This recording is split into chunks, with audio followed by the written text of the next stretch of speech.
needed to stop you in your tracks before you hire a real estate agent to sell your home. And here's why. So I want to prevent so many people from making a big mistake, because who you hire as your real estate agent is absolutely crucial to your success on the market. Your agent is going to affect how fast you sell the home and also how much money you make. That's just a fact. So if you have an agent in mind, I want you to ask yourself, what value does this agent bring to the table? Now, I'm definitely going to tell you, not all real estate agents are the same by any means, but I always say that 99% of real estate agents are the same and 1% aren't. What is the difference between these two? The 99% like to put the home on the market and they utilize the MLS, Zillow, Realtor.com, whatever websites they're using, and they kind of just wait for buyers to come to them, wait for showings, wait for an offer, and basically do you such a disservice when on the market. It's not even funny. Then there's that 1% of agents who has proactive marketing plans, proactive selling skills, and they're also creative and think outside of the box to really bring buyers to them and basically create this buzz. Which agent do you want to work with when selling your home? It's obvious, right? But here's the not so obvious part. How do you find that 1%? Like, where are those 1% hiding? And how can you just basically push all the 99% aside? The first thing that you're going to be able to do to really decipher between the two is ask really hard questions when talking to an agent. So a lot of people ask these very basic questions. I don't really like any of these questions, and I'll get into them once I explain the questions. First one is, how long have you sold real estate for? This is probably my least favorite question out of all of them, just because somebody who sold real estate for 30 plus years,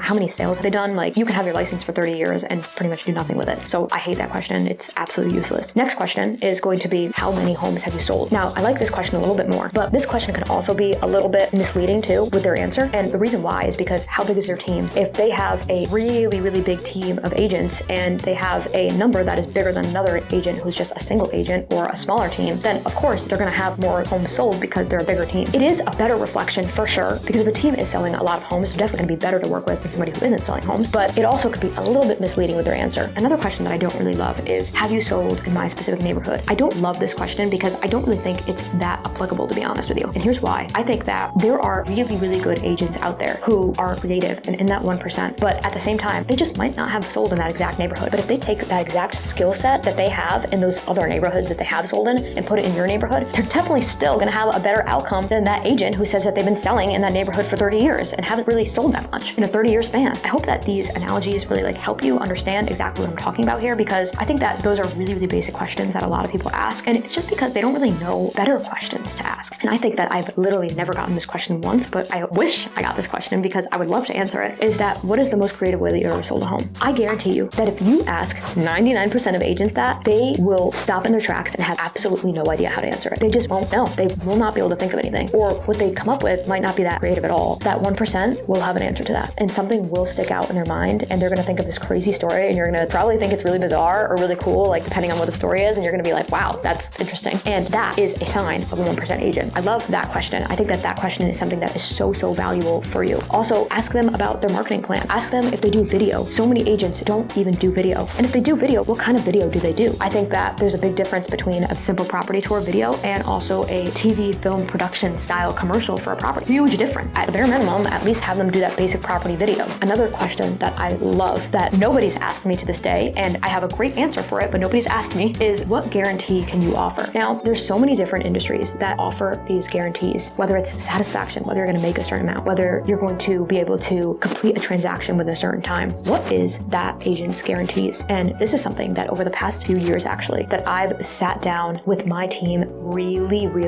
crafting these perfect guarantees that I think will really help homeowners like yourself, because agents don't have any. There are so many agents that don't have these guarantees. They're like, I don't know, a good agent? I guarantee that I'm a good agent, you'll be happy. That's not a guarantee. And if it is a guarantee, then what are they going to give up if they don't satisfy that? That's what I'm talking about with a guarantee. It should be a no-brainer that you need to work with this person. I don't think that enough agents are thinking of that. And I think that if you ask that question to a lot of agents, they will not know what the answer is. And they're probably just going to say that you're going to be happy with working with me, that you're going to be satisfied. That's not a good enough answer, to be honest. That's just not. So I hope this helped you figure out some creative questions that you should be asking the agents that you're interviewing and talking to, because they should have answers for you. This is something that I'm really passionate about, as you can tell. And I've thought about this the past couple years in my career as I've been building my team out and really kind of thinking of creative ways to change the industry, because I am so passionate about changing this 99% number to at least getting some people in this 99% number to come over to that 1% side, because I think that the real estate industry with agents is so unbalanced. There's just too many agents over here and not nearly enough agents over here to meet the demand. And there are so many homeowners that end up working with this 99% because they just don't know how to find that 1%. I want to challenge you to find that 1%. I really do, because I'm very, very passionate about it, as you can tell. I hope this helped you figure out some things you should ask your agent before hiring them. And I would love to know, have you guys ever worked with an agent that you felt just wasn't working to get your home sold? I think that you guys sharing your stories helps so many people in the community. And as always, I just love hearing from you guys.